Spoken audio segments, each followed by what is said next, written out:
Hey Tommy, thought I'd get back to trying to put some of my experiences into words from the Czech Republic. Here's our humble home. I don't remember if I showed it to you before, but there you go. You've seen the whole thing except for the bedroom down to the left.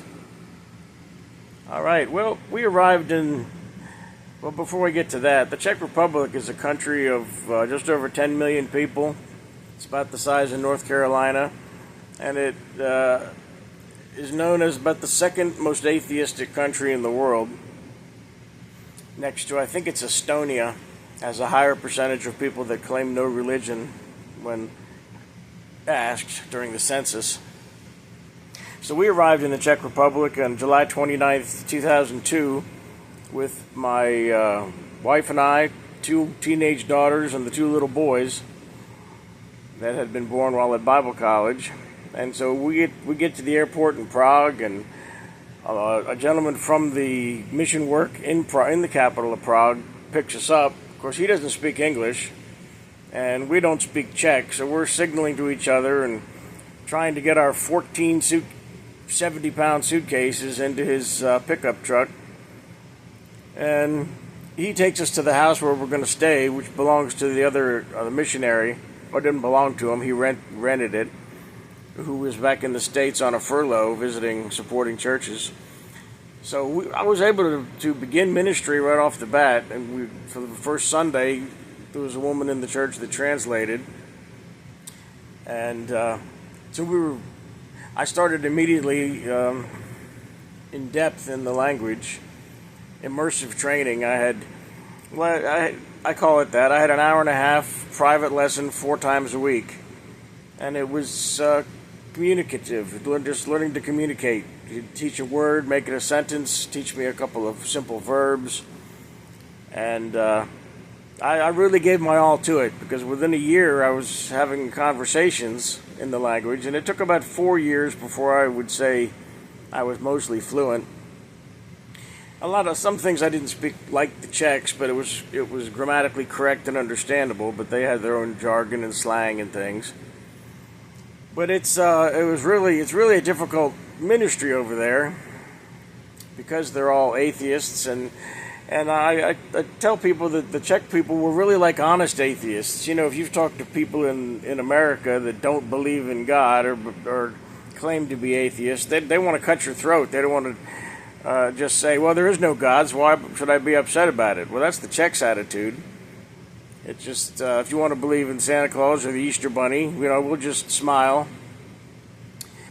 But the Czech people are a fascinating group. They're outwardly very friendly, and I made friends easily. Of course, as soon as they found out that I spoke Czech, and then that I began scuba diving while I was over there, and so they wanted to know about this crazy American preaching scuba diver. So I made a lot of friends. I'd run into people after a couple of years. I'd run into them on opposite sides of the country, and they'd know me, but I wouldn't know them. So there was definitely an opportunity to impact a lot of people with the message and trying. Just showing character, because like I started to say, they were outwardly very friendly, but they'd be the first to pick your pocket while they're smiling in your face. They had some phrases like don't trust anybody, and sometimes not even family, because they would take advantage of you. And it turned out the landlord we had there for 13 years, which ended up when we got ready to leave and move into a different apartment. We stayed in one house 13 years over there, and the last 3 we moved into an apartment because the boys were both back in college and all the kids were grown up. But she tried to rob us of about $3,000 in the final accounting, and just swear up and down. The other things, they will never give in and admit they're wrong or admit they're lying. It doesn't matter how many facts you show them, no matter what you present them with, they just will not accept that they were wrong or dishonest.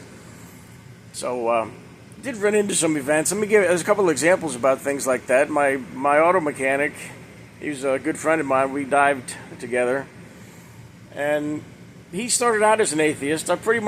He he converted over time and was just fascinated as I was able to explain things related to life and the Bible in a way that made sense to him. But anyway, talking about how they operate, I went to visit him one day, and he had somebody's vehicle there, and he was doing some body work on it. He was a master mechanic. He could do anything related to a vehicle. And he was taking some parts apart, and the adjuster came from the insurance company. And so my buddy tells him, yeah, the owner of the car wants the radiator replaced also, because some of the radiator fins were bent. And the adjuster from the insurance company said, well, I can't justify replacing the radiator. It's not broken. And then the adjuster himself picked up a 4-pound sledge and smashed the neck off the radiator. And then he said, well, that's better. I can write it down now. I can give him a new radiator. And that was just SOP. I mean, when I was found out after a few years, I had to get a Czech driver's license.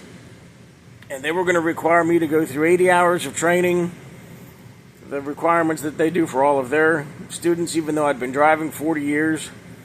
But we went in to talk to them, to the people in the auto school and the inspector, and I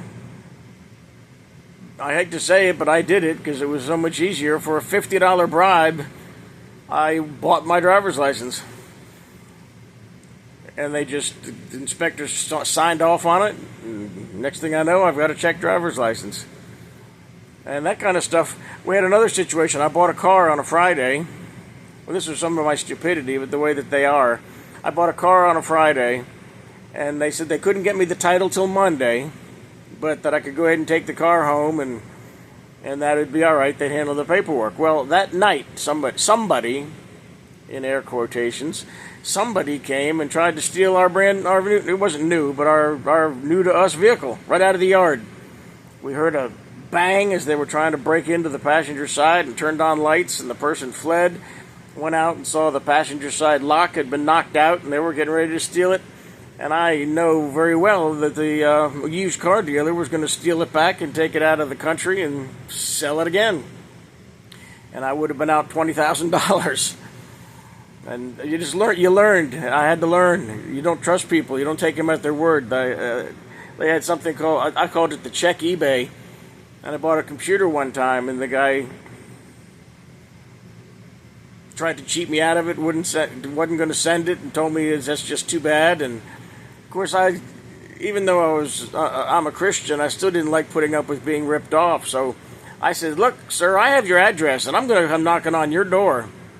And you're not going to want to have me face you at the door talking about something that you're not refusing to mail to me. And he says, what's the problem? What are you getting upset about? And I said, because you're stealing my money. And even my mechanic buddy said, well, it's only money. He had a dive buddy from within our dive group that we spent a lot of time with. He did work on the guy's car, and the guy goes, oh, by the way, I'm not going to pay you. And their attitude, well, yeah, it's only money. They just get over it and don't worry about it. I said, don't worry about it. When it's my money, it matters. I don't like, one of the things I hate the most is people that steal. And so it was difficult loving the people I was trying to reach with the gospel message when knowing that's the way they were and that they were trying to take advantage at every step of the way.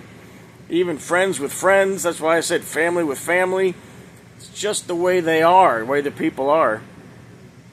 But what we did over the 16 years we were there is we distributed large amounts of gospel tracts, held services. We held a creation evolution seminar with a professor from Arkansas who came over and had a professional translator there and taught a seminar on creation. And there were some people whose minds were changed. We had one family that began coming to church with us regularly and made professions, got baptized, and tried to learn to begin to understand what it meant to live for God. It was all, like I said, there were so many opportunities to show good character. I went to buy something at a dive shop one time, and they totally mischarged me. My card came back. It was like instead of $300, they charged me $30 on the credit card. They'd missed a zero when entering it. And I went back and I took the the equipment back, and I said, "Hey, you guys undercharged me for this." And they said, "No, we didn't. Come on, that's ridiculous. What are you talking about?" So when I proved it to them with the receipt and everything, all jaws hit the floor, and they said, "We've never seen anybody in our history do something like this. Well, why would you do that?" And I said, "Because God wants me to be honest, and it's just the right thing to do." So I paid the difference, and then it was a few months later. I wanted to test out some different fins. I wanted to see if I wanted to change to a different style, and I went to that particular shop, and they said, "Here, just take them. If you like them, come back and pay us. If you don't, bring them back," because this is something they'd never seen. They were completely blown away by honesty and generosity, and so we had a lot of opportunity to witness to the people because of just the way we, as Americans, act. And so over the 13 years, we distributed 500,000 tracts and things like that, and we offered Bible studies within every piece of literature we distributed, and we got a couple hundred students that went part way through. But it took a lot. It took a lot for God to change me over there from the hyper conservative independent Baptist church I was a member of to spending time in the Bible alone with God and dealing with real people. And then you come to realize in a place like the Czech Republic, during communism, when you're hiding in a foxhole, you don't care if the other person is a Baptist or a Catholic. You're both fellow believers in God and in Christ, and you huddle together. So it's like here in America, there's so many groups that have so much time and opportunity to dislike each other. And so that really changed my opinions. And that's one of the reasons. Well, the divorce is the main reason I'm not in ministry anymore, because I don't believe that's acceptable. And the churches that I was associated with wouldn't find that acceptable. So that was just a decision I had to make. But after the total of 16 years, we just felt we had done all we could do over there. And again, it is a fascinating place. It's a beautiful countryside. There's over 100 castles still intact and in ruins there you can visit, because throughout Europe, you're probably aware of this, even from some of the castles in Scotland, Ireland, England, is throughout mainland Europe. The castles you were always a castle visible from at least one other castle, so they could pass messages along among the elite about what the serfs were doing. And there's so much history there to see. I find it so fascinating. And but that's about all I can think of right now.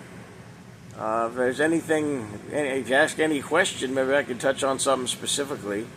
But that describes a lot of what our life over there was like. So, have a good day. Bye for now.